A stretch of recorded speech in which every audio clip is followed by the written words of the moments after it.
Sitting back in Knoxville, I know you probably answered a lot of questions about that today, but what's it been like kind of being back here where, you cut your teeth as a player and as a coach? Just to be quite honest with you, coming home is great.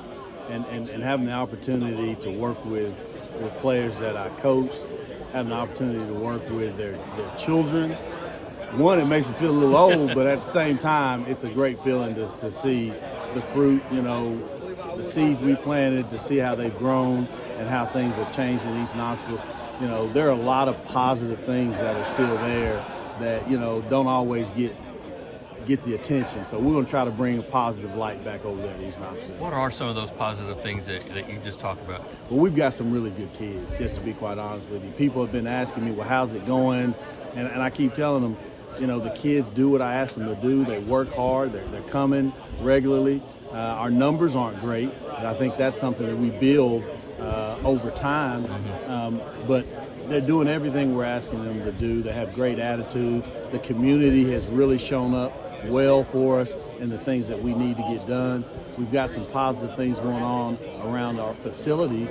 So, I'm just thrilled to death, and everything that I've asked for, from community people to the athletes, they're trying to meet the expectations. So you talk about community, and that's one of the first things I noticed about Austin East when I started covering high school football in this area back in the early 2000s, back when Albert Harris was running the football and things like that, was how much they showed up and showed out and loved Austin East athletics. And what do you feel like they're going to do and you guys need to do in getting them back out, getting everybody back out fully invested again? Well, I think some of that is, they respond when they're called upon. And I don't know how much they were being called upon, but we're calling upon them now. And you mentioned Albert Harris. Funny that you say that. He was in the locker room last night at practice. Wow. So it's already happening. We've got people coming back. They're volunteering to do certain things. We've got people in leadership positions. One of my former players, Sam Brown, he's over one of the foundations that helps to support Austin East. Me and him are working together really well. We've got donors from outside the Austin East community that are doing things within the Austin East community. So it is really going well right now. I just can't be more thrilled and enthused about the outlook of what we're going to be able to build as we move forward. On the field, have there been some guys that have caught your eye that you've been impressed with, that you kind of inherited with this program? Oh, no doubt. We lost some big name guys, but there are a lot of guys left. There are a lot of guys that want to compete. There are a lot of guys that want to have that AE on their chest. There are a lot of guys that are Roadrunners through and through.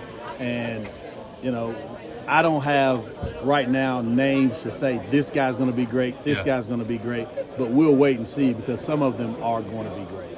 What and I don't know how much you went back and looked at last year's film or anything like that, but what changes do you think we'll see schematics-wise with this Austin East team that maybe might be different?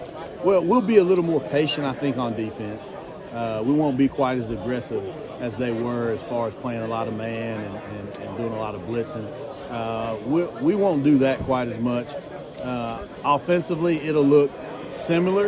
It won't be the same. You don't have that dynamic guy at quarterback.